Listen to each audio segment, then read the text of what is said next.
And then the sponsors adverts, right? Yeah, just Red Dragon, yeah.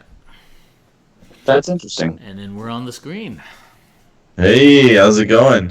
Good evening and welcome to CanHammer, your stop for Warhammer 40,000 from the Great White North. Today's show is episode 157, right, Darren? Yep, it definitely is. And we're going to cover the oh-so-popular topic of ITC Secondaries. As usual, I'm your host, Chris, and I'm joined by... This is Darren. And we have a special guest. Jumped in. That's right. Well, you actually said it before I heard it, and therefore the delay was that I am here. Fine. Good stuff. And for anybody who's listening to a podcast, because this is very good radio, I'm Skari. Hello. I think, Skari, you've been in a lot of places recently. I must wonder if there's anybody who doesn't know who you are, just purely from your voice. Because it's pretty characteristic. I've been called many things on the YouTube comments. What do people think it is mostly?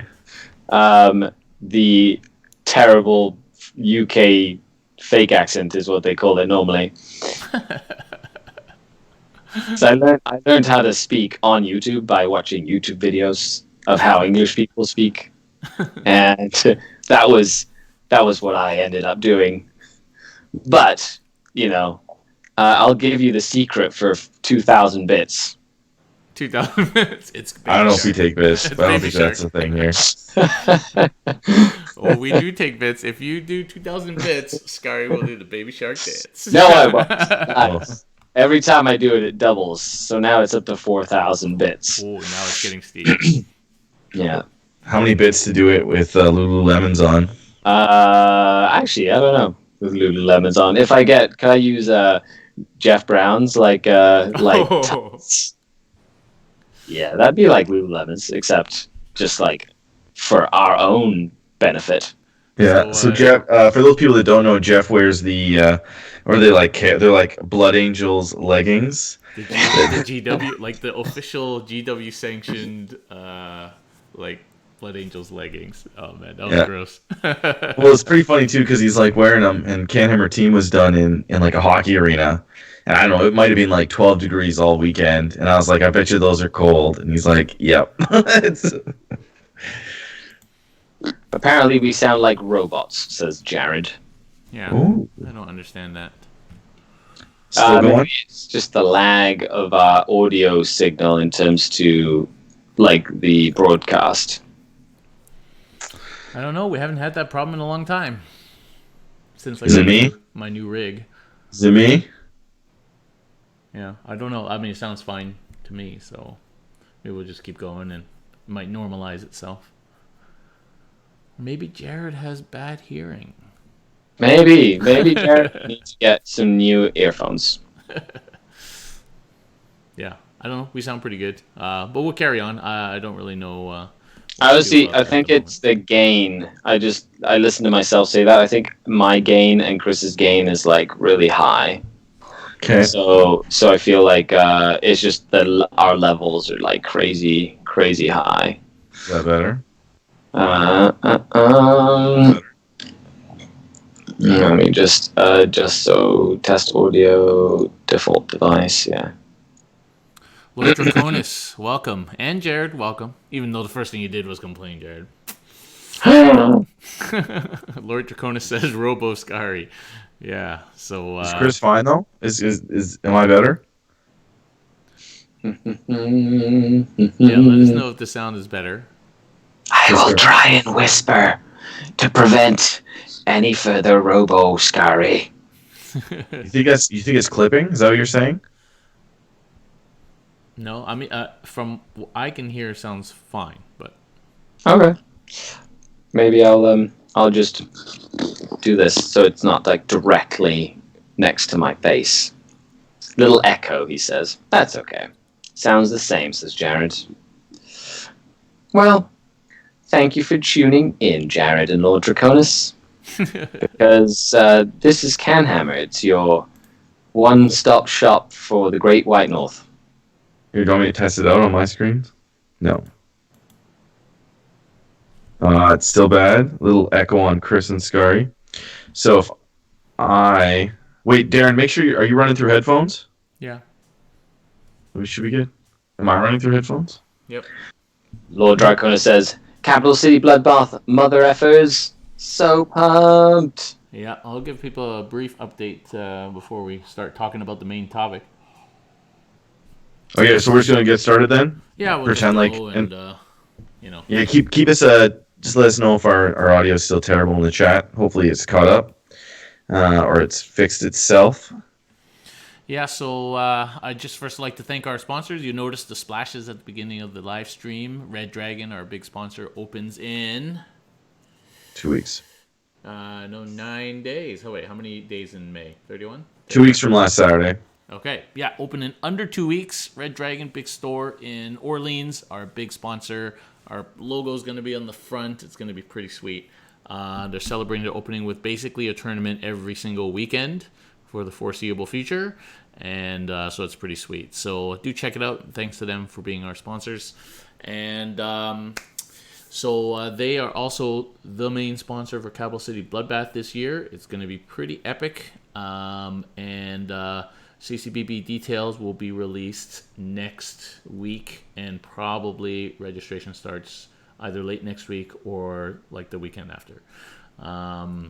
It's less than 3 months away, so get ready. The dates are set in stone. They've been set in stone for a long time, August 16th, 17th, 18th. We will be having Friday events. The final lineup will be announced next week, but it will probably involve doubles of some sort for both games, and probably Night Vault, and then a bunch of little games that that Andrew likes to run.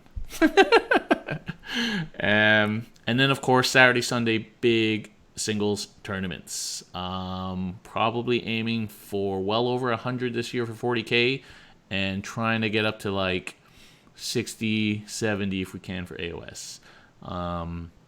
So 70 for AOS. Yeah. That sounds exciting. Yeah, we had 54 last year, so it's not a huge stretch to get up to 70, and AOS has definitely grown in popularity with all the recent releases, so I think we should be able to do it. And 40K just keeps exploding all the time, so I think we'll definitely break last year easily, and we've got lots of tables coming from Red Dragon, which look like they're pretty sweet actually. So we should be good for that. We're going to push for some carpet this year like we did last year, because that was pretty sick. A little thing like carpet makes a big difference over 2 days. Sponsorship by the Red Dragon. You're up for a roaring good time. My volume's a bit low. I'll move my mic a bit closer.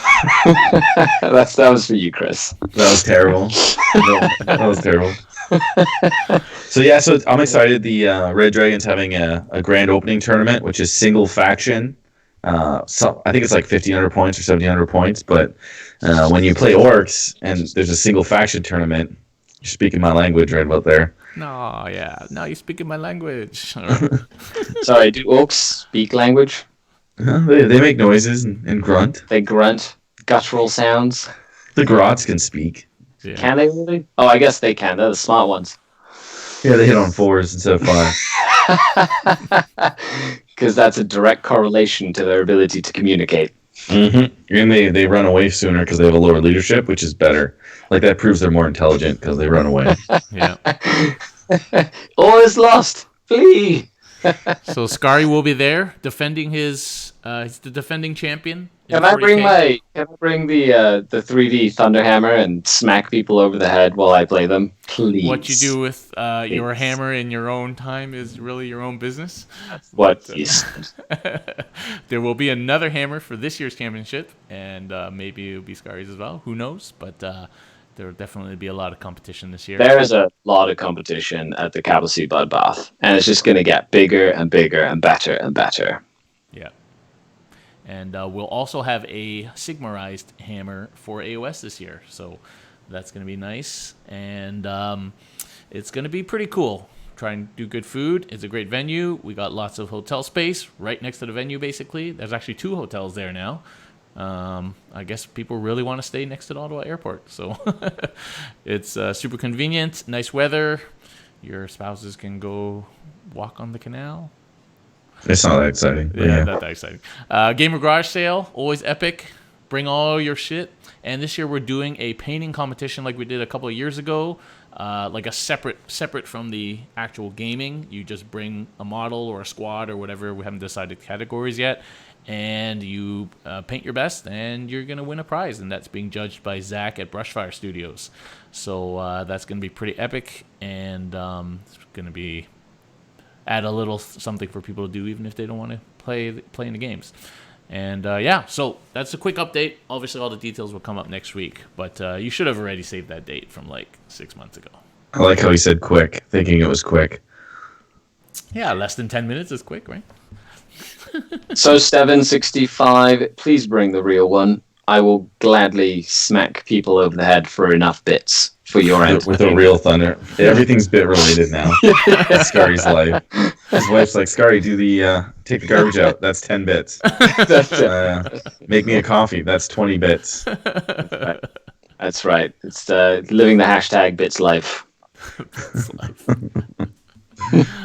Yeah. Let's get on to the topic, shall we? These folks have tuned in from all over the world to listen to us talk coherently about a specific topic, not for us ranting and rambling around the ravings of a ravenous... What? I was pretending to be like jittery because I'm trying to just get a word in.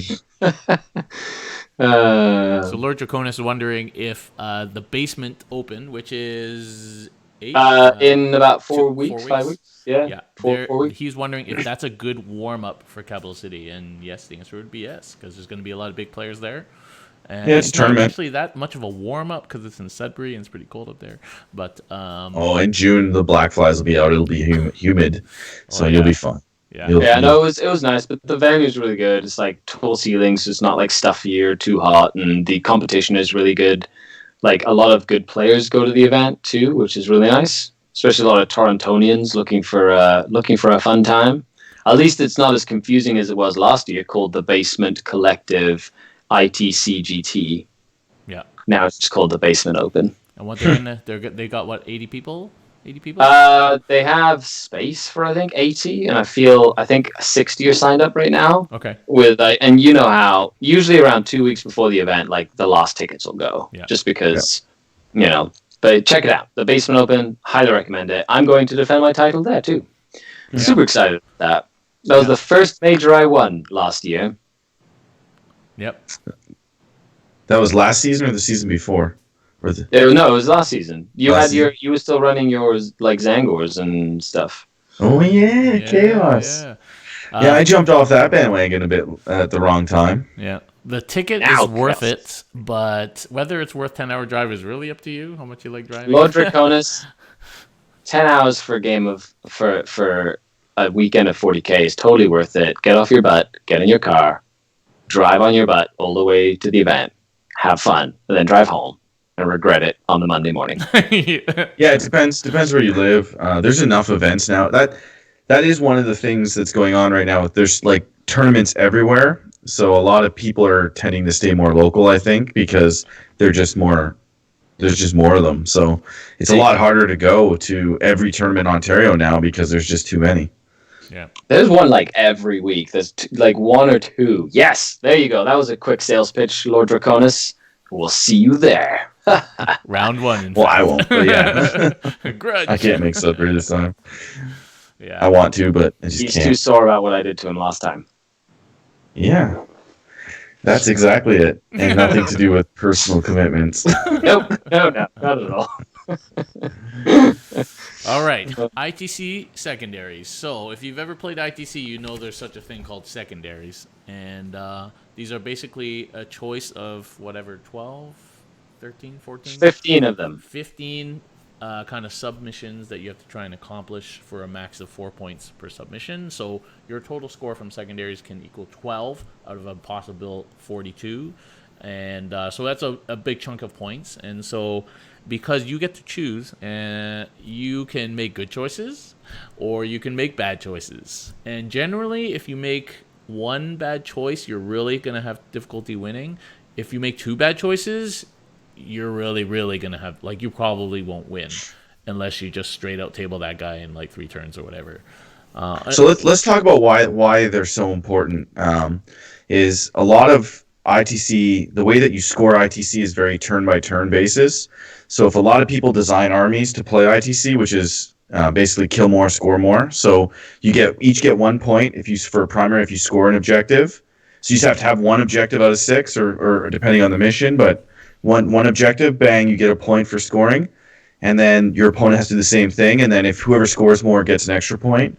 So what happens is a lot of people that gear their army up towards ITC can usually either deny killing a unit or kill a unit score. So you get a lot of really close on primary. So a lot of games come strictly down to secondaries, or at least it's enough to tip the balance. So that's why I would say in a lot of ITC armies, people kind of design for the primary and then they win on the secondary.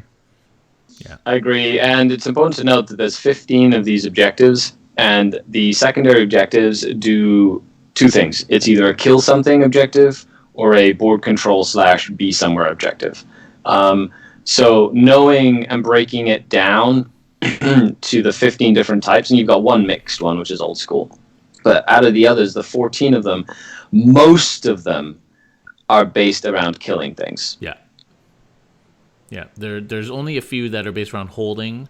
One of them is really not a really good one. So you're basically looking to kill stuff, and so you can. You're thinking of King of the Hill, I'm assuming. Yeah. Right. However, when you're playing a list that has, say, 7 flyers, and you move your entire army to the middle of the board, that might be a good one to take. It might be. Yeah, yeah. So like, it's basically important because even if you're in a close game, you might need that 1 point, that 4th point from a secondary to pull it through. And if you picked one that you by design only were going to ever get 3 points from, you might have shot yourself in the foot from that. So it's important to try and pick your secondaries so that you can try and so you aim for the full 12, just based on your list and often based on what your opponent is running as well, because they do involve killing a lot of the times. So yeah, so I think what you got to do is when you write your list and you're prepping up for an event, you want to basically know which secondaries you can achieve and which ones you're going to be going for, and you want to be prepared for that. And so you don't have to necessarily read through them all when you get to the game. And you want to make sure too that when you are list designing, that you can, as Darren said, get all 4. You don't want to get 3 out of 4 of most of them. You want to be able to get 4 out of 4 on like half of them, and then you should be fine. Yeah. And it comes to list design.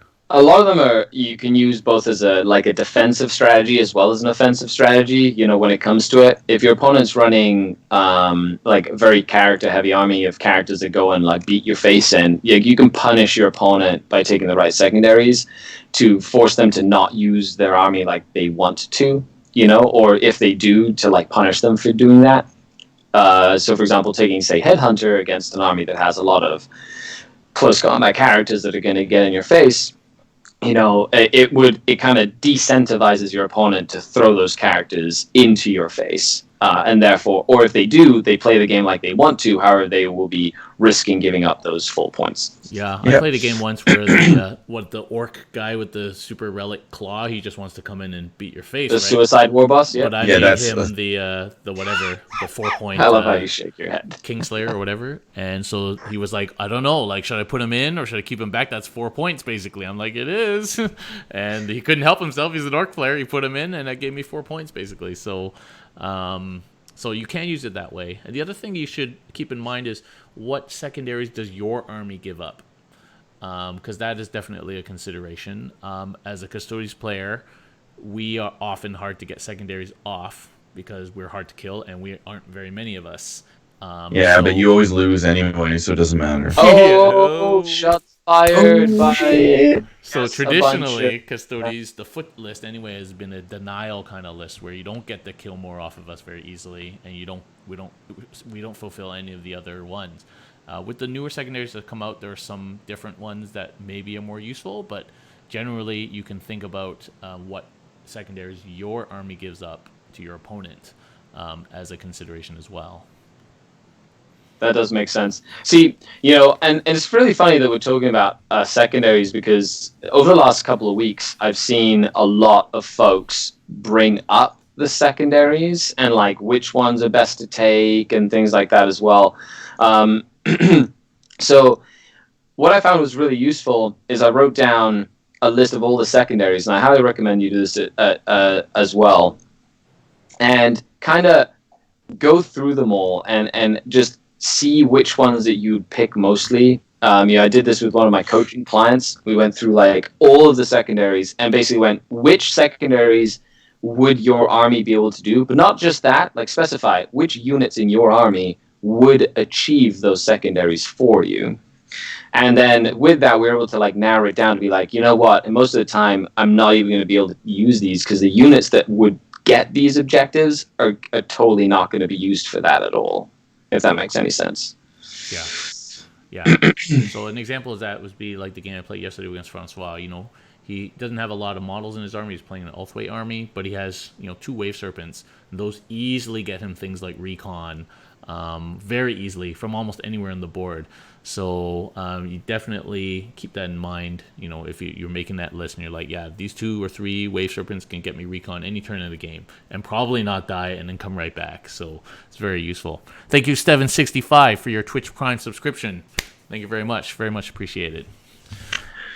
So I've got the list of secondaries here that we can go through, and we can kind of discuss them as well ad lib, unless you have a specific order you'd like to go through them more. I think we should just go through the order in the pack. It'll just keep it easier. And let's just let people know what we think of them in general, whether it's generally a good one or whether generally something you don't pick very often. Obviously, it can be army specific, and then maybe just some examples with certain types of armies where they might find it more useful or less useful, and hopefully people can really kind of get something out of this discussion. Yeah, so we'll start with I'm gonna look at them because primarily I'm playing orcs right now. So as Darren said, it's gonna be through like maybe an orc lens primarily, and I think Ridvin it'll be like a Dark Eldar lens. Sure, yeah. Well, either Dark Eldar. I don't know where you'd get that notion. God knows. God knows. Darren, what are you playing competitively these days? Like, what's your pick? Custodes. You're still on the golden man train. That's right, man. Golden toilet. Body glitter and 6-packs. Yeah. Big pointy things. Yep. Got a pile of Custodes to paint, and I never thought I'd keep painting them. Oh yeah, so many models. 30, right? Yep. Okay, so also keep in mind that some of the secondaries stack, so you can score if you kill like a model, it can count towards multiple secondaries, but some of them do not. So I only realized recently, and it was a mistake I made, that Butcher's Bill, for example, does not stack with something like Big Game Hunter. So if you kill a tank and then you kill a guard squad, that they don't both count toward Butcher's Bill, depending on what you picked. So watch out for those little asterisks because they'll tell you which ones stack and which ones don't stack, and that's very important. There's no star on Butcher's Bill? No, so it doesn't stack. It doesn't stack with anything. Yeah. They changed it, so the old one was asterisks did not stack, and now it's asterisks do stack. Yeah, it was like confusing when they changed it over. They totally confused it. Yeah. Okay, so the first one is Headhunter. 1 point for each enemy character that is destroyed. For maximum points, you must kill 4 enemy characters. Yep. So I like this one. In a recent game I played against Guard, running triple tank commanders, where I have to kill those tank commanders anyway. That's 3 characters right there. And then, so that's something to consider. It's not just your little like guardsmen that count as characters. Anything that's a character would count. And this one doesn't stack, so they wouldn't also count towards big game or whatever. So you have to keep that in mind. But most armies are fairly character heavy these days, so this is kind of like a decent one to pick, especially if you think the characters are going to engage. If you're playing against a guard army with like 5 characters just because they sit in the back corner, then maybe not as easy to achieve that. So you just kind of see what your army's rocking. So I don't like this one. I'll say that. It has situations where it's amazing and really good. Like if you play Tau sniper drones on a light table, this is amazing. If you take something like the new assassins, you can switch out to a Vindicare, or you have a few other things. This could be really good for you. Most armies and most people don't lose 4 characters in a game, I would say, especially knowing that it gives their opponent points.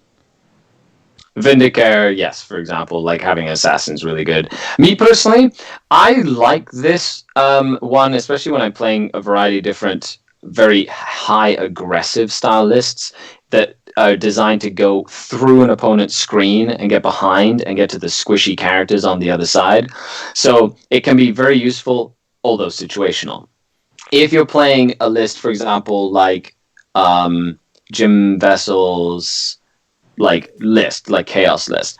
The demon princes are normally going to be doing a lot of the legwork later in the game, and if he commits his demon princes, for example, in that style of list, picking something like Headhunter could be beneficial in the long run, even though you might not be scoring it early in the game, is if the game opens up, the screens kind of disappear and you can get to the characters as he's committing them to the table.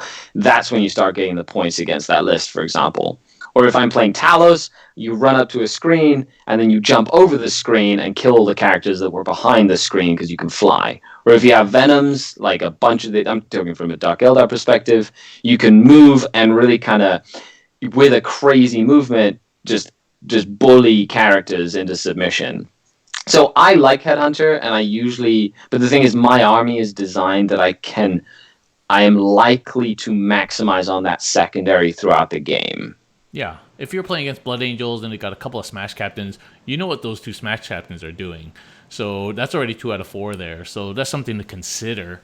Then you might only get, you might only get 2. Yep. So you have to kind of weigh that. There's only getting. You have to have the tools. You have to have the tools to do it. Yeah. Exactly. So that's why it's like very situational to me. Okay, so if you have to give it a rating of 1 out of 5. 1 being a bad secondary, try not to pick it. 5 being the best secondary, try always to pick it. What would you give this one?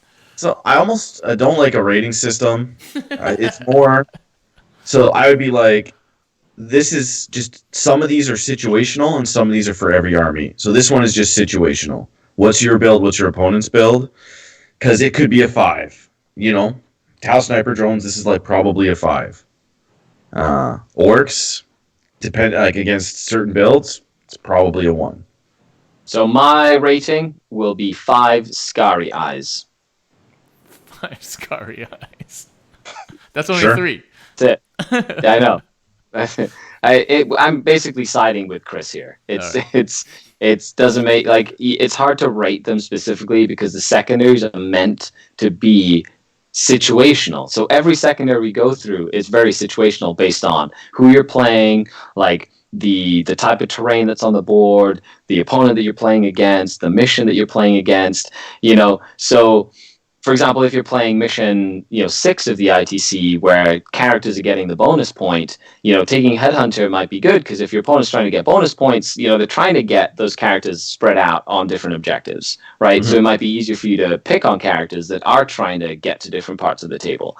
If you're playing against an Eldar list and you pick Headhunter, you better have some way to kill sneaky Eldar characters that are hiding behind their favorite friend, Mr. Wool, right? Which is really hard to do. Exactly. Because if the guy wants to, he can zone you out, you're not touching him. Unless you're already winning huge, which doesn't matter. Right. That's the thing. I feel like with Headhunter, if you're in there murdering people's characters, you're probably winning. Right. But it's and then that's why it can be a trap. Headhunter, especially if somebody has lots of characters, can be a trap. So if you want to take that one, you have to have a good way to score it. Like a character that can jump in, like a solitaire, to murder all the characters in the backfield, snipers, etc. So that's why I wouldn't say it's an auto take every game. However, it's one that you can score it well if you have the tools to do it. Yeah, flyers are also good for sniping a character. Yeah. Well, so speaking of situational, next one is Kingslayer. Kingslayer. Choose an enemy model as a character, so you only get to choose one. You earn 1 point for every 2 wounds you do to it. If the character regenerates wounds, it's the total lost in total, so you get those additional. If it has a character and vehicle or monster keyword, so it's a character vehicle or a character monster, you earn an additional 1 point for every 4 wounds. And if it's the warlord, you get an additional 1 point. So that's the same as kind of before to me. It's like against a knight player, this is amazing because you just select the warlord, and you shoot it. You do like 8 wounds to it, which you should do anyway, or one of the characters. Doesn't even have to be the warlord, and that's it.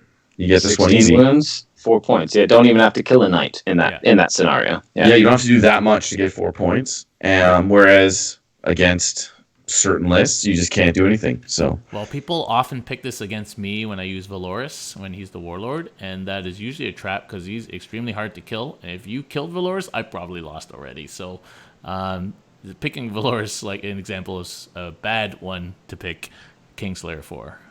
yeah, this is good for things like Magnus, Morty, any of that stuff. And a lot of characters are like 5 wounds, like the guard characters, 4 wounds, 5 wounds. You aren't getting the full 4 out of them, even if they're the warlord. So that can be tricky as well. So, and don't just settle for this and get 3, right? Like try not to settle for 3 unless it's really the only option.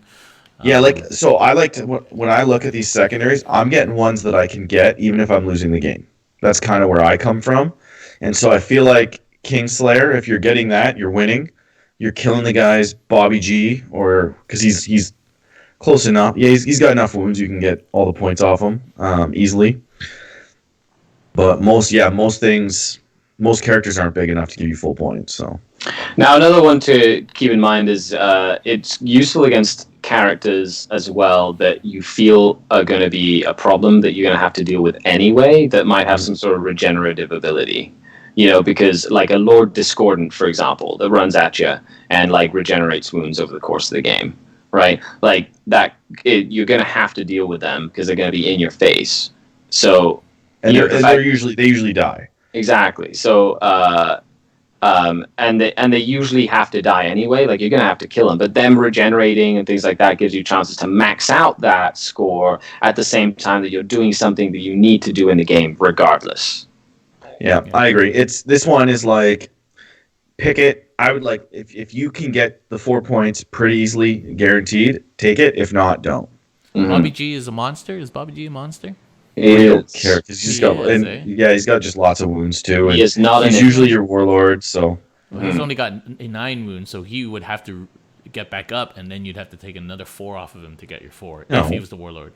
No, because you only do 8 wounds. No, you need to do 8 wounds to get 2 points. Yeah, it's for every 4 wounds. Yeah. So you get.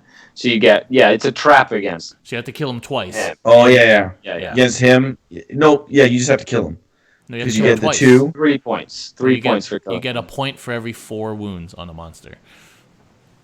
Yeah. So you get 2 points. He only has 9 wounds, so you have to. And then he's probably your warlord. So it's 3. So 3. Yeah. And then if he gets back up again, and then you do another, Yeah, I'll concede that one. So yeah, this one, like, I wouldn't take it against Bobby G anyway, because odds are he's still alive at the end of the game. Yes. So don't take it against him. It's not, even if just don't do it. Yeah. Agreed. Okay. Marked for death. Choose 4 of your opponent's units with power level 7+. I hate that we have to look up power level, but anyway. Earn 1 point for each of these units destroyed. What are you talking about, Darren? Power level is the only way to play Warhammer 40,000. Apparently, yeah. That's how the designers intended it. And if the unit splits into multiple units, you have to kill each component. And if a unit merges, then you have to kill that whole new unit. So, what do you guys think of Marked for Death? Oh, it's again, can you achieve it easily? Like take a good look at your opponent's list. Take a good look at all the power level. If it's not written in his list, which it should be, but if it isn't, you have to look that up and figure it out, right? So power level kind of 7 is kind of like a break zone from like easy to kill stuff to harder to kill stuff, I find. I mean, it's variable, obviously, but it tends to be bigger units of stuff or stuff with better saves or more wounds. So it can be a bit difficult to achieve. Especially if the only thing that's power level 7+ is something that's like 15 power level, like a unit of 7 Custodes Bikers or something. Well, it depends. Like if you're playing against orcs, 30 boys is 11 power level. Yeah. So you just kill. If they have 4 units of boys, chances are you're going to kill 3 or 4 of them. You just do it. But that's the thing about Marked for Death is that there are other secondaries that do what Marked for Death does, but they do it better. Like, for example, against the boys, you're just taking Reaper anyway. And you're getting you can't like double it up, so you're getting like you're just going to kill a bunch of infantry. And Mark for Death is one of those things where, remember, you have to kill every single model in that unit. So if your opponent is savvy and like Just there's hide the one last model one. left alive and they hide the last model, like then you've missed out on all that work that you did to try and kill that whole unit. Yeah. Yeah, and if you pick a unit, your opponent might just hide it, and then you're out of point. That's the thing. And then yeah, they you can have to- plan on maybe they're going to get their 12 secondaries, and you lose by 1, right? And ITC is really ruthless. You lose by 1, it's 1,000 points. Yeah. I've never taken this one I try not to. in the tournament. I only do it against armies that it's hard for me to get other secondaries. Like if I'm playing like a very elite, I'm playing a very elite like Space Marine army that doesn't have a lot of bodies or maybe fewer characters, but has like Grey Knights, for example. They're like basic strike squads, like little 5-man Marine units that are like 6 or 7 power level, and you can just pick them, and you'd have to kill 5 Marines to get a point. And in that sort of scenario, I find it very useful. Yeah. Okay, not a popular one. All right, well, this is obviously one that's situational. Titan Slayer. So obviously, don't pick this if your opponent has no Titanic units. So this one's super situational. Would you pick this? So I sometimes feel that this is a trap against like a 4-knight list or a 3-knight list. It depends really if you can take that many wounds off knights, really.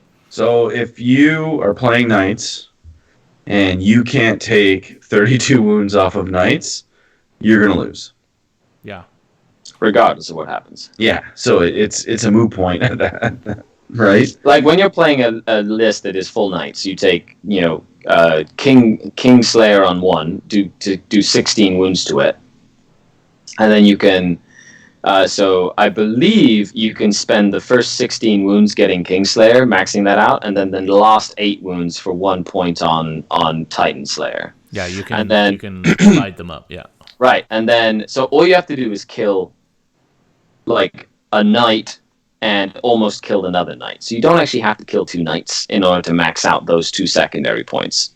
And if they don't have much else in the list, and all you are going to do is shoot at knights, then you might as well pick stuff, and then something that's like a recon or whatever that like helps you get points otherwise, which we'll get to.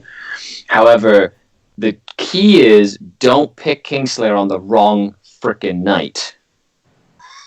Because if you pick it on the wrong knight and never get to shoot that knight or get to attack that knight, you neutered yourself from those points.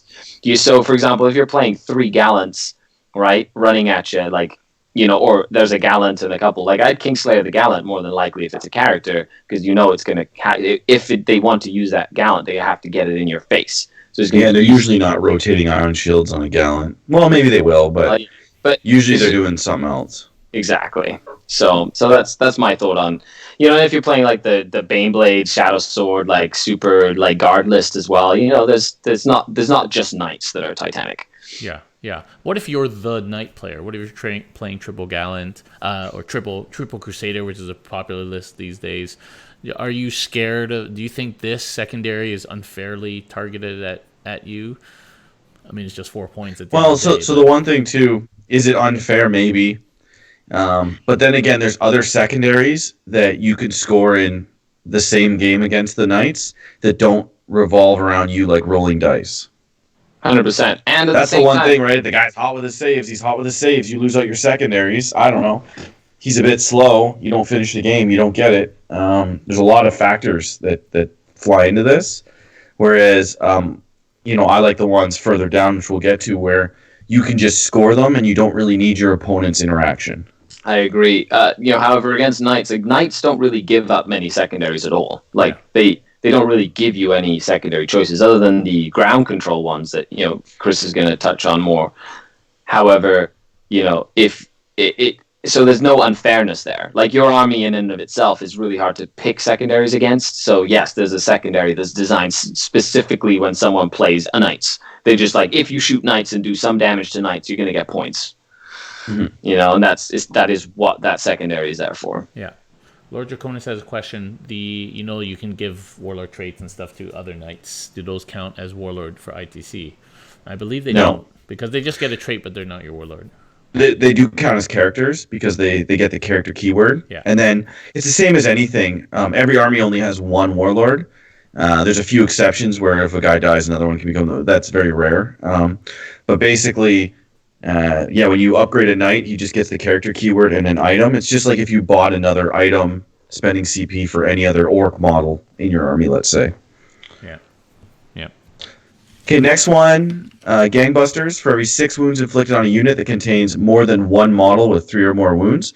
So a unit of models that have 3 or more wounds, essentially. And it's more than one is just so that you don't pick a character or something that's alone. And for every 6 wounds, you get a point. And just to clarify, I think I asked Reese this because it wasn't super clear. You have to actually nominate a unit, right? No. Or can you pick? You can take wounds off. You don't need to nominate. You just, I don't think you do. But I've always played it where, like, if you look at most people's armies, like, so for example, a Dark Elder army, there's only like 3 units that are applicable to this: the Tunes of Talos and the what are they called? Grotesques. Gangbusters, you don't have to nominate a unit. It's just for every wound. So Custodes jet bikes are great for this, like, because you kill a bike and a half and you get like a point or whatever. Yeah. Grotesques. This one actually, is really good against grotesques. It actually gives you something to take against an army that's like full of grotesques. If you're shooting them, but you have to Right. make sure because a lot of armies can't kill a big unit of grotesques. Yeah. So and so I've been in some matchups where I just kind of chaff them up for 4 turns and then That makes sense. So you still gotta be Catapult careful. Destroyers, like the Bulgrins, because generally you have to try and kill Bulgrins. them. yeah. Like 4 Bulgrins. It gives you something to deal with those bully units Yeah. that usually fit into that like halfway zone of like you didn't really know, like they didn't really give you many points either way, but I feel like it's a good addition to the secondaries. It just it's good to have. Yeah, it's against like big biker units, Custodes biker units, where we didn't give up full gangbusters in the previous rendition, where you had to kill 1 unit. This I give you 4 points now if I'm running bikers. Even my guardians at 3 wounds each, 3 guys gives you 1.5 of those already. So definitely something that helps with like those kind of lists. Yeah, the new gangbusters. Yeah. Yeah, it's situational, but I think definitely pick it if you can guarantee to achieve it. If you can kill those units, yeah, which sometimes is harder than it seems. It is harder, but it's usually one big unit, that's like designed to do something big. So a lot of the times you can afford to try and deal with it at least. Yeah, but you tell me if you prefer somebody to shoot your grotesques or to shoot other stuff in your Dark Elder army. Same with the Ogrins, right? Again, with the grotesque though, that one secondary means that you can like max out. You can have, like, if you have Ravagers and Planes, you can max out you can max out Big game. Mark for Death. Mark for Death, big game. The Talos give you max out Headhunter. Big Game Hunter, and then the Grotesque can give you max out. Like, so it's because you have to kill all those things to beat a Dark Elder list normally anyway. So it gives you like a chance to just max out your secondaries. Yeah. I don't like having to kill that much stuff in a Dark Elder army. I just don't think I could do it. It's hard. Hard. That's hard. That's a lot of wounds. It's tough. It's definitely tough. Yeah. Yeah. So the next one is kind of boring, but it's Big Game Hunter. 1 point for every monster or vehicle that has 7+ wounds. It's just, like, destroyed. You don't see a lot of monsters. And you don't see a lot of vehicles these days. We're seeing more vehicles now. But yeah, you're not seeing 12 rhinos anymore. So yeah, you're not seeing, like, which armies are you having 4 vehicles? Triple Caladius is a thing. In a lot of Imperial Super. Is that 4? Well, is there's that 4? 3. And then there's usually, like Hellhounds or Basilisks or those kind of so against Guard? Yeah. That's all I'm saying is, like what armies do you like? If you're playing a Guard list and they have like 3 tank commanders and then like another tank or something, sure. Or some Sentinels. But maybe if somebody's taking Carnifexes in a knit army, but you don't see that stuff generally. Talos, that's a good one. amazing one for Talos. Yeah, but then you got to kill Talos. You do, but sometimes you just chaff those bad boys and you shoot the other stuff. That is also true. because But in those that bad list, things take like a lot of what I'm cards. talking about is that specific Dark Eldar list of the Ravagers, the Talos, the Racks, right, the Grotesques. It's very hard to pick any other secondaries against it. Yeah. Right, so you kind of like big game hunter and then killing a Talos. At least you just get a point for killing a Talos instead of before you had to you couldn't because it was anyway. Well, and let's face it, Dark Eldar, ignoring the you almost want to take out the 3 Ravagers if they have those. And generally they do have those and they have the Talos. So you actually have, as Skari said, you have like 6-9 units to easily choose from. So it's definitely not bad against that matchup. It's just that a lot of armies just don't have that. Like monsters and vehicles just aren't that hot right now. Flyers, 6-7 flyers. Yeah, but if you're taking big game hunter against 6 or 7 Eldar flyers, like you just walked into a giant trap. Unless your army is like 18 tractor cannons. Tractor cannons. Yeah, it's a good point because it's like -2 to hit. You'd be better off going for like ground control or something and just trying to table the or boots in the ground the flyers. It's like trying to kill those flyers is a trap. Difficult. Yeah. Next one is pick your poison. So this is one of the new ones that came out in the most recent iteration. Yeah, it's kind of confusing. Well, it's basically you pick 4 keywords. They have a list: Psyker, Fly, Biker, Vehicle, Monster, Titanic. You cannot duplicate it. So basically, you have to kill a Psyker, a Fly unit, a Biker, and a Vehicle. Or you have to kill one of each. So you have to nominate the one you want to kill, right? No. If it has more than one keyword, you nominate which keyword you're trying to kill it for. Yeah, but you have to actually pick a unit. It is the anti-Eldar, like anti-old Inari style Eldar, secondary. I feel like this was made for them, so you can pick a Psyker, a bike unit, a Wave Serpent, and then you get your 4 from killing those. I feel like it's really written for that. It was, and Reese and Frank will tell you that. Like they'll tell you straight up, this is the anti-Eldar secondary. Yeah. Next one, the Butcher's Bill. It does destroy 2+ enemy units during a player turn to earn 1 point. And these can't be units that have been for any of the other ones we've already discussed. So it cannot stack. Any other secondaries. The only problem I have with this one is a very common strategy in the ITC is just denying or maybe feeding your opponent 1 unit.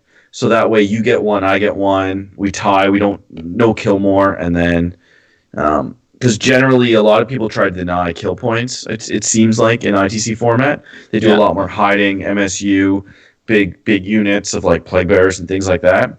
So I feel like killing 2+ enemy units a turn for 4 turns, that's 8 units, is a lot that you have to do.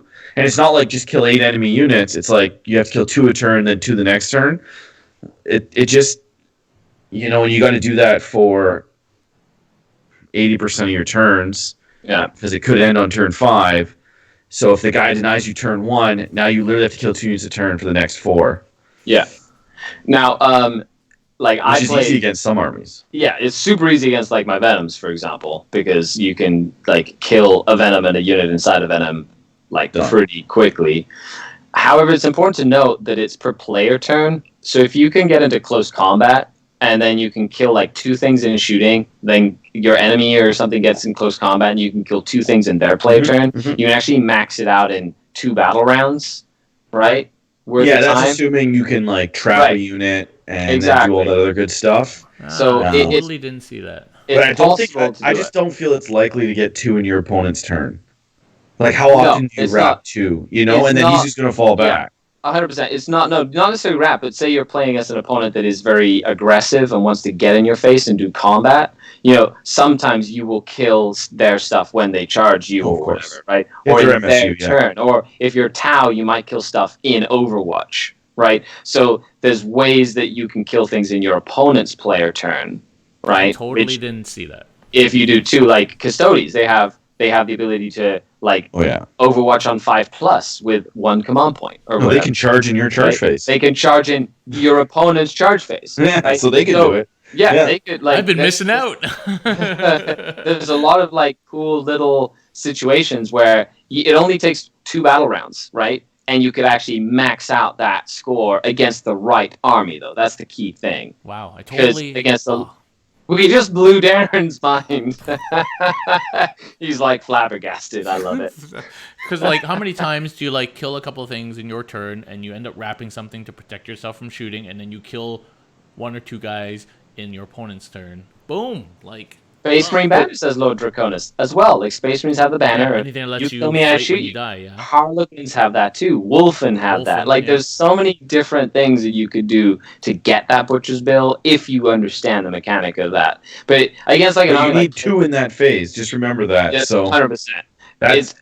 It won't work it's a against big ask, right? Like, you know, if you're playing like against big, hefty stuff, like you said, ITC like army lists are designed to be big blocks of units normally that don't give up kills very easily. Or right? MSU that hides, right? Exactly. That's like out of line of sight or whatever. So it's situational, but if you do it, all the power to you. You deserve it. Yeah. Well, just don't forget that you can do it in your opponent's turn. I guess is the lesson I've learned. Wow. The next one's a trap as well. Well, the Butcher's Bill is not really a trap, but the Reaper is kind of a trap, I feel like. So you have to be careful with Reaper that your opponent actually has 80 plus models. So, for example, that you can kill. A guard battalion, like somebody running a guard brigade, might just be over 80, right? 60 infantry, and then 3, 3, 3, and 3. That's not 80. So even if you table a whole guard brigade, that's not 80 models, right? And that's assuming you kill the whole thing. So which is unlikely. You have to remember, right? And they have a knight or something, and then they may not be easy for you to get Reaper, although it looks, when you just look at their army, like they got a lot of shit, right? Like 120 boys, that's probably doable. But so you have to be careful about falling into that trap where you just assume, guard, it's infantry spam, I can get Reaper. Then you'll find that you're running short. And it does stack with other ones too, so it just doesn't stack with Mark for Death, but it's important to note that it's all enemy models. It's not just infantry. So if they have like squadrons of vehicles or this, like every kill that you do counts. So against certain armies, you want to take it like almost every time. Like against orcs that have like 90 boys and like 60 grots and all this stuff. Like you're going to be shooting at boys. Grots or whatever, like take it and cash in on that. Against like Tyranids or Genestealer Cult have tons of acolytes and. Wait, do they? How many models does a Genestealer Cult army usually have? Each acolyte unit is usually 15 to 20 if they're doing it properly. So I would say if you think CanHammer team, they probably had 100 models. Maybe more than 100, because then 60 of those are just Brood Brother guys. Like 60 of them are just usually the 10-man infantry units, right? Yeah, then he's got probably 140. 60 acolytes and then 20 aberrants or whatever, or 30 aberrants. Like there's a lot of infantry plus all the characters. There's like 10 characters in the list. That's assuming you're getting through a lot of it, which generally you are, and he's not hiding a lot of his acolytes at the back. But yeah, you're right. If he's hiding, there's not many. Right. Like the Genestealer Cult, for example, have to go into your face to get damage done. Like they have to be in your face. So you're more than likely going to have a chance to clear out some of the chaff. Right, you might not get all 4 points if they're hiding everything, but at the same time, like you should be in a position, unless you're playing terribly, to kill some stuff. Yeah, just don't take this against something like repulsors or Custodes. Don't take it. Can you imagine? You're like, I'm gonna take the Reaper against your. It's for every wound I do, right? Yeah, no, definitely don't. I don't think anyone has ever taken it against Custodes, but that would be funny. Yeah, and but no, this is just one check. Like your opponent, I'd say rule of thumb, 130 models minimum, 140. Then you take this, unless it's or easy if you're stuff to playing kill. like Gym Vessels, like Plague Bearer spam. Why? Because if you don't kill those Plague Bearers, you're going to lose anyway. Like if you don't kill 60 Plague Bearers and 30 Horrors, or 60 Plague Bearers and 15 Bloodletters and half the Horrors, you're going to lose that game regardless, because you didn't kill the screens. Yeah, I agree 100% with that. Right? Yeah. So you're like hemmed into, you have to. Like you pick it because you're going to have to shoot at them anyway, so you might as well. And they might even have like 20 cultists here or there, 30, which just had those numbers. Yeah, exactly. A lot of them don't anymore, but they might, just to get the CP. Next one is one of my favorites, actually. Recon. You need a unit partially in each table quarter at the end of your player turn, but you only count one table quarter. So this one to me is amazing because It doesn't say I need to score. I don't have to have more than you. I don't actually have to interact with my opponent at all. Yeah. So if you like, I can just, oh, I'm gonna pop this guy in each corner. I score it 4 times. I'm done. And you don't need to be far in the. Like, if you happen to be holding the middle of the board, you can just put one dude's base partially in each quarter, and now you've got all 4 quarters, right? So, not one dude, like one person. Each Yeah, unit. each one Each unit. unit What I mean can is you only don't have take- to, like, send a unit far into the depths of the quarter to hold it, right? Definitely easy if you have, like, things like scouts or fast-moving things like wave serpents can get you into any quarter, anytime. Flyers. Yeah, you just need to touch each quarter. So you need to have 2 units in your back 2 quarters, and then you just need to touch the fronts. Death copters are really good for this. Little units of commandos if you have them. I can almost guarantee this. That's the thing. This one I can almost guarantee 4 points in almost every game I play with my orcs. Yeah, Even with like repulsors, you move to the middle, bang, all 4. And, you And can it's- get extra movement from charges and consolidates and pile-ins to get you into quarters before the end of your turn. So keep those kind of little movements in mind. Yeah, it's end of turn, end of player turn. End of round would And make it a lot worse if it was end of round. yeah, yeah. And it's your and- player turn only, right? And it's pretty easy to get in almost like every deployment style as well. So it's something that you can kind of like get into position. Sometimes it might take 1 turn to get into position to start scoring at every turn, but it means that like it's great because recon is like a 5 out of 5. I take it like every single time against pretty much every single opponent, just because of the nature of just being able to move somewhere and get a point No dice and rolls. not have to do anything else. Yeah. And if you design your list to get this, so you go into a really hard matchup, just take something that moves 12 inches, advance it, you got it in almost every mission. Yeah. Yeah. Turn 1. You start in turn 1, you score it. Easy. Would you say that might be the best secondary? It's right up there. It's close. Yeah. It's for sure. It's definitely worth thinking about in every game. And it's stackable, which is really nice because it actually stacks with the next one, which is these 2 combo really well if you design your list, and the next one is behind enemy lines. So you need one of your units entirely within the enemy deployment zone at the start of your turn. You get 1 point. So some armies really like this one because they have things that get into their opponent's deployment zones, like smash captains or things that fly. Now, a lot of good players are going to zone you out, but if they don't, you can drop in, even in like a very back corner or something. So the old edition of this was 2 units, which made it double as hard. Impossible. I don't think. Well, before it was 2 units at the end of your turn. Now it's 1 unit at the beginning of your turn. So you have to move it, and you have to have them survive an entire battle round, essentially. So it's a little harder than one might think if somebody can just go, oh, I'm going to move this here, and then the enemy's just going to shoot you off. However, you can always kind of, if you have a plane or a flyer or something, make it hard for them to get it, or to make it hard for them to kill the thing that's in the zone. Another thing that I've noticed is if you're taking an objective like that and you can't get onto the objective on turn 1, like behind enemy lines, you better make sure that game goes to turn 6. Good point. Right? Because if your game ends on 3 and you only got 2 of those points, like you missed out on all the extra points that you could have gotten if your game does not go to the full turn. Yeah, and that's what I don't like about some of the other ones we haven't talked about yet is they're backloaded. So you need the game to go to its full conclusion, or else you don't kind of get those things. So yeah, Exactly. keep that in mind. Okay, cool. The next control. one's risky, I think, man. Yeah, so this was a new one as well. Ground control. 1 point for every objective held at the end of the last battle round played. So you're banking on getting this, also scoring more on the last turn.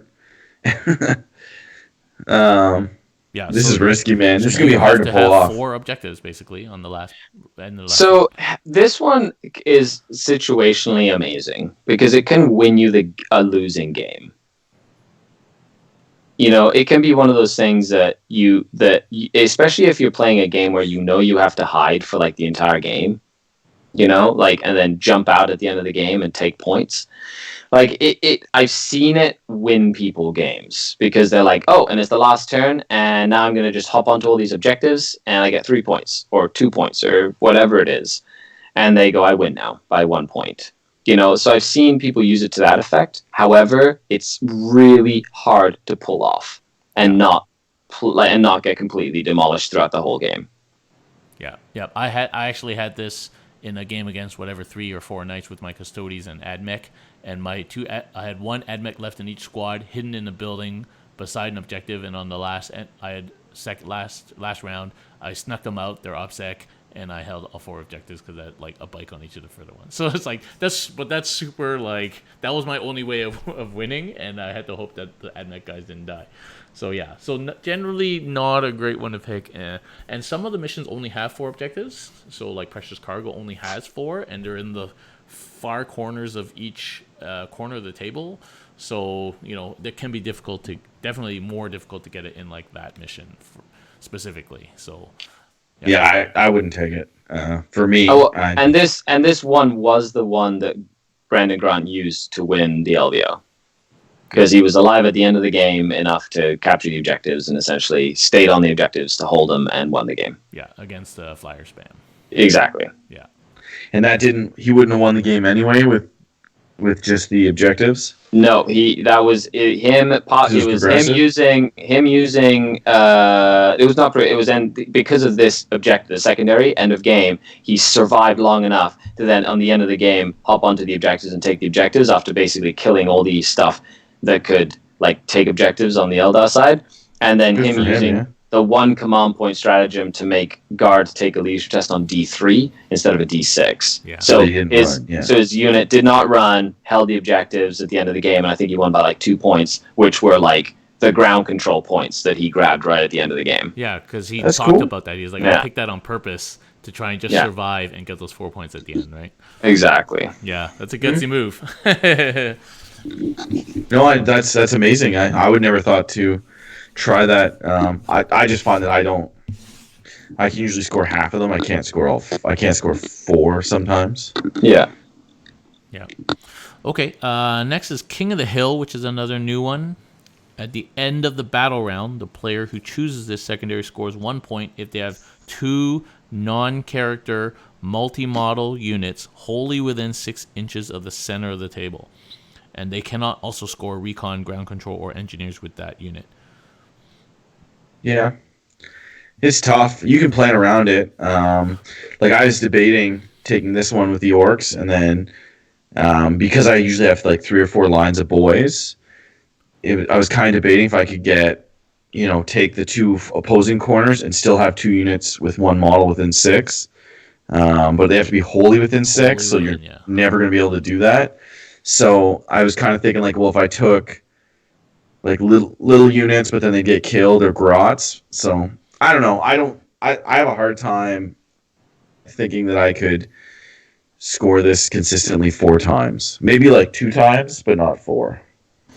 See, with if I was playing like my Venom list and if I was going second, then I would consider doing that. If I was like, you can take, like, if I knew that I could just give them the second turn, give them the first turn, because then I could make sure that I'm on there at the end of the battle round, every battle round, and just get 4 points relatively easily because I have the speed and stuff. And once they get 5-man units, like you have these little 5-man units that just tons fit. of them, and they move fast too, right? Yeah, so I could just be like, and they're gonna sacrifice, but I get points. So essentially, like with that objective, I could take 12 out of 12 secondary points without killing a single thing, which is kind of cool when you think about it. Yeah, you could do Recon King of the Hill for sure. Easy. Recon King of the Hill behind enemy lines, and then all of a sudden I've got like 12 points throughout the course of the game without killing something, right? Which is pretty cool to think about. However, most of the armies right now in the meta, at this current moment in time, have some sort of big, nasty killy unit that goes and controls the center of the table, like Bulgrin or Talos or Grotesques or whatever it is. So you going into the middle of the board is like just giving away stuff to your opponent. You're giving them kill more. Like you're just putting them out there to dry. Like it's very hard to do without like just throwing them away. Mm-hmm. Yeah. Like even in your example, you would get those points, but you're throwing them away, which probably doesn't matter. But yeah, so that's the difficult part of it, for sure. Yeah. Engineers. So I think this was stolen from who runs Nova, right? Mm-hmm. Yeah. So select 2 non-character, non-fortification units, Yoshi, from your army to be the engineers, starting from battle round 2. So you already have less rounds to score it. These units have to start and end your turn within 3 inches of an objective that you control, and they cannot have made any attacks or manifest psychic powers, and then you get 1 point. And it's either of these units. These units may not score this objective if they join any other units, blah, blah, blah, blah, blah. And they can't benefit from a rule that keeps them from being the target, like Cloud of Flies or whatever. Yeah, if you got enough terrain, maybe. I think it's match dependent as well, like any of them. If and it depends what you can make engineers. Like if you make a unit of Rex, for example, an engineer unit, they're decent, they're tough. They have an invul save, they can be recycled if you need to, right? That sort of thing. If you have a unit of grotesques, like a small unit, they can be engineers. But if you have like 5 scouts, and your enemy has like a bunch of mortars or like line of sight, like shoot out line of sight stuff, like those scouts are dead. If your army can get on you really quickly and like get into your backfield and charge them or whatever, like that's probably not a good idea to use engineers against. I like using engineers against an army like, for example, Tau, where they have relatively short range, just 36 inches, and I can have like a unit of racks in a building at line of sight, holding an objective for 4 turns, and the Tau won't really kill them even with smart missile systems because they're just so tough, and that's like almost a guaranteed free 4 points in that specific matchup. But I can do it with Grots and stuff as well. Right. But against some armies, it's like if you lose your engineers, you lost your points. Like there's no coming back from that. Yeah. Right. And if they fight in combat or if they shoot or anything like that, then they can't score it anymore, right? Yeah. Because you have to begin and end your movement phase, or begin and end your turn within range of that objective, which means you can't like deep strike in to get engineers. Like they have to be on the board within 3 inches of that objective from start to finish of that turn. So it's a good one in the right matchup, but it can hurt if you lose your engineers and you're like, well, I can't score these 4 points now. Certain deployments are definitely better for engineers. Like Hammer and Anvil. Oh my god, that's the best one for that. Yeah. And yeah, it really comes down to terrain, and you have to really look at. This is one of those ones where you want to have the objectives down. You want to look at where the terrain is, how it impacts, firing alleys, and then you pick this one if you can. If you can deduce that in enough time prior to the game. Absolutely. Yeah. And last one is, I think, one of the biggest traps. Old school. I think it's a trap because I think every time I pick it, I get like 2 out of 4. Well, it is hard to max out. You have to first strike, otherwise you won't max this, right? That's the thing. You have to be able to kill something on the first turn to take it, and you have to be able to do that reliably. And then you have to understand who their warlord is and whether or not you can reliably get their warlord throughout the course of the game.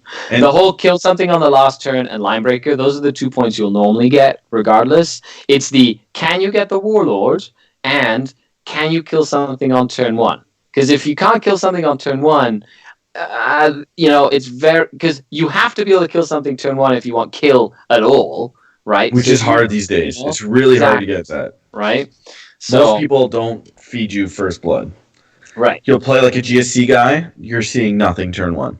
They're hiding everything. Or you're playing like the orcs, you're shooting 30 boys. Can you kill 30? Right. Oh, you got 29? You just suck. Yeah, exactly. Because they're not going to run away or anything like that. But what's interesting is a lot of people just pick this as I don't know what to pick. I'll pick old school. This is the trap. This is the number. It's also last. So when you pick it up and you're not prepared and you scan it, it's the one that it looks kind of familiar.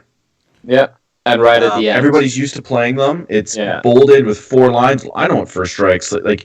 Yeah, this one I would like to see stats. I bet you it's picked The a most. lot of the time, and it's not scored. Like, it's not an efficient score. I take it when I'm like, if I were to take something else, it would put me in a position where scoring them would make me lose the game. If that makes any sense, like positionally, like I'm like I kind of want to take behind enemy lines, but if I did take behind enemy lines based on what you're playing, you're gonna destroy me if I like spread out too much. So I would be like, I'm just gonna take old school, and then be like, which is your warlord? That one? Okay, you better hide your warlord because I'm gonna come get it. Yeah, and sometimes you'll go through the whole list and you'll be like, "There's two that I'm gonna get eight. Like I'm gonna get 8. Yeah, None of the other ones work. yeah, This might be a good like last ditch effort to try and yeah. get 4, but You know, if you get 2 out of it, it's not the end of the world. Like if you get line breaker and kill something in last turn, you know what I mean? Like it could mean the difference between a win and a loss. However, if it's one of those that you shouldn't have at the top of your list. You know, it should be one of those things that nothing else works. At least I can get Right. line breaker. You know, like that sort of thing. there has to be easier ones for you to get Exactly. or that you can guarantee that you get. Yeah. Is that all of them? That's all of them. That is Cool. all. That is all. I did have a note for everybody out there who's listening in terms of ITC secondaries.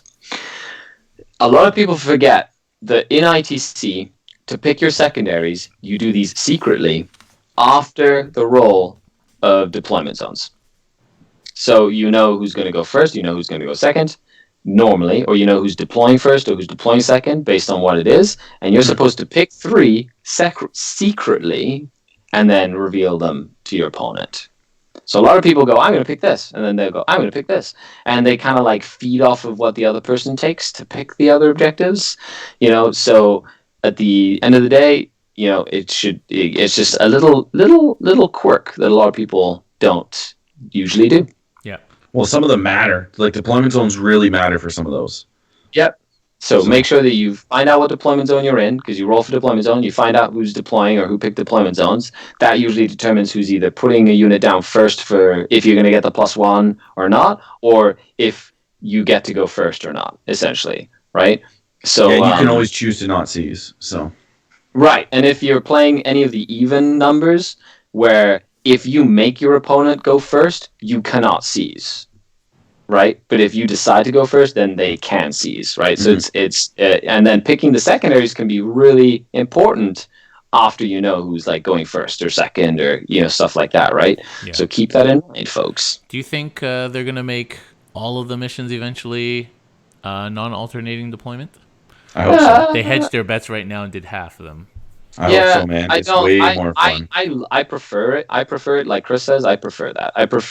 I deploy my whole army, you deploy your whole army. But I like the way the ITC does it, whereas like you know if you're deploying, you get to go first. You get to choose to go first or second. Whereas like in like the book missions, it's the person who deploys first chooses to go first or second after seeing their opponent's deployment, which can definitely is a very, very Double power. powerful It's like situation.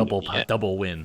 Yeah. Exactly. Kind of. I don't know. But then again, both of you need to deploy knowing that, right? As long as you know what's going on, just hide your stuff, right? I agree. I prefer the whole like if you're going to deploy first, you're going first, right? Unless your opponent seizes if you told them that you Yeah, want. because then your opponent could just be like, I'm going to null deploy, which is just hide everything because you can't really. You can do a little bit of reserves, but Right. and then he's just like, I'm not going to seize. Go ahead, you do nothing. Good for you. Exactly. So that's why I kind of like the rulebook more because Then you you could can plan like, for you both. take first turn now. Yeah. Yeah, it makes sense. Because the guy just like completely like dicked you and hid in a corner or something, and you're like, okay, well you go first. Yeah, that does make sense. It's more tactical that way. I feel. Maybe I'm wrong. Well, we are biased towards the ETC format, Chris. So yeah, what's happening with Team Canada ETC? Any news? Any peaks? No, nothing. What do you mean peaks? Like, Well, Harlequins are the shit. We're gonna gonna take yeah, just all. There's gonna be a list where we're running. It's gonna be Frozen Stars. It's 4 units of 12 Harlequins on foot with a Shadow Seer, a Solitaire, and like as many of those Skyweaver jet bikes that we can fit in. It's just we feel that's the new meta. All right. yeah. Well, I'm also taking 640 grots. 6 So, yeah. Yeah, and I think it was a little more than that because we did the math. No, I dropped them and I put in a couple net Oh, guns and okay. a couple shock attack guns to shoot through it. Yeah. But yeah, Yeah. I'm taking 500 grots. We got a guy taking I think it's 500. You're not joking. 500 120 grots. plague bearers. We got a guy taking. Yeah, Well, we're the basically going like all horde 500 meta. routes, like, yeah, we saw, like, you know what, like, there's gonna be so much of this, like, Gene Seal cult stuff, and, like, there's gonna be all this, like, we might as well just flood the board. This is We're just, like, so much ETC. stuff. It's gonna. We're being sarcastic. That's not a good list. That raw list is not really good. But Come on, no, stop. we're not even Seal going it. to talk about who's playing what at this point. So, like Skari may or may not be playing Dark Eldar, and you'll never know until the lists are submitted. I So, will play whatever the team that needs me to play. yeah, My exactly. captain will tell me what I need to play, and then I will play it. I'll build it. I will paint it, and I will crush people with it. Yeah, but as far as updates, we got a full team selected. It's being announced. Skari's putting together bios to go up on the Facebook page so you can learn more about the team. Yeah. Our jerseys are for sale. So you can buy a jersey, support the team if you want. It helps our sponsor as well, Dream Tee. Now, actual playing members, we're working on doing patches. So I have an order. Raul's looking into, Dream Tee's looking into doing that. So if you buy a jersey, you won't get the ETC patch that we're getting made. And we might go back a couple of years to get those done, which would be cool. We have 500 of our new ETC dice coming in, with a slightly different color. So those will be for sale. Once we're for if you really want the Team Canada dice, they're $1 a pop. I think that's about it really for news. Obviously lists are secret. One of the big things with the ETC is they had a poll. I guess it's not an official vote, but they had a poll if they wanted to delay the list submission deadline to guarantee that Renegade Knights or Chaos Knights get in. And it was pretty unanimous that no, we're going to stick to the deadline for this because it should be out before the deadline, but who really knows at this point? And I don't think Knights are, unless they come in and they're like game breaking, I don't think Chaos Knights are going to do much more than regular Knights do right now. Yeah. Yeah. But I could be wrong. I don't know. It'll be interesting to see how they soup up with the rest of Chaos. When are you ever right, Chris? Sometimes. So what's the media coverage going to be like from the Team Canada point of view? Well, we got people follow three of you us on along? there. Like, how are people going to follow along while you're actually there? You going to be like Facebook living Skari or like what kind So of we stuff? can't do any of that because the Wi-Fi in the venues is usually pretty slow, and we only are going with 9 people.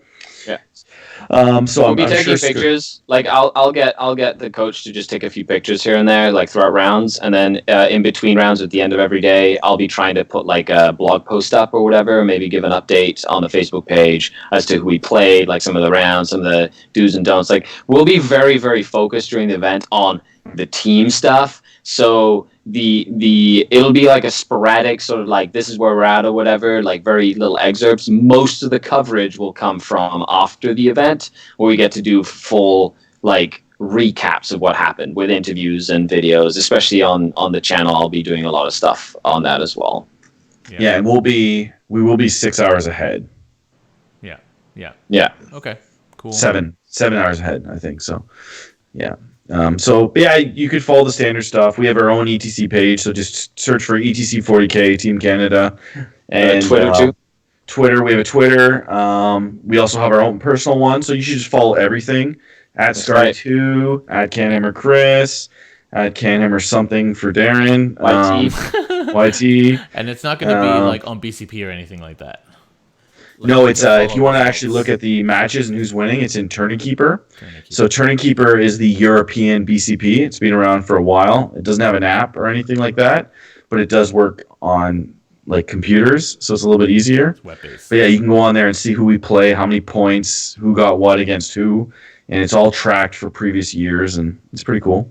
Okay, cool. We'll have to make sure we put lists all will be in there as well. Yeah. The lists are always in there, so you can click on a player and see their list in ETC format. Cool. We'll have to make sure we get all those links out to people closer to the event so you can follow along. Cool. That's right. Awesome. Okay, well, I think that wraps it up for us tonight. thanks very much, Skari, for joining us as No usual. problem at all, folks. Thanks for having me on the CanHammer podcast. We should do an episode about ETC secondaries. Ooh, ETC Secondaries, aka when your coach tells you you can stay in your deployment zone, you stay in your deployment zone. Is that Maelstrom cards? I guess it'd be Maelstrom. No, it'd be Drunk Commander. Like how to deal with Drunk Commander without going crazy and without blaming Drunk Commander for all the crazy shenanigans you have to do. yeah.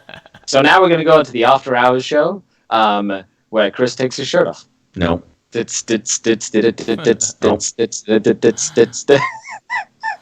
Bye. So next week there will be no live stream game because I'm in Dryden next week. I don't even know where that is, but I'm going to be there. But I will release 2 bat reps next week as a sort of consolation prize. But there won't be any live stream next week because I won't be home. So we'll see you the week after that. And thanks very much everybody for watching. Good night.